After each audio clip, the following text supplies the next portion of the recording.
Assalomu alaykum hammaga. Bir qiziq faktga naqlib, ofis oldida hozir mahallani obodonlashtirish bo'yida bir boshida janjal edi. Bundan qaranglar. Zelin bolla o'ynayapti. Lekin har doimgi nidavolni kim deb o'ylaysizlar? Shoperlar mashinasini qo'yishga joy yo'q. Men mashinamni qo'yishga joy yo'q. Zelin keragi yo'q.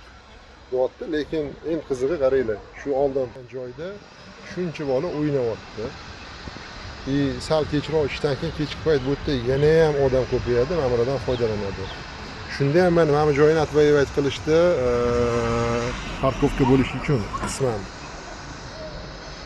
Fikrlarni aytinglar, parkovka kerakmi yoki bolalarimizni sog'lom o'ynab ko'chada yurganimi yoki telefonda o'tirganimi yoki zelinda o'ynagani?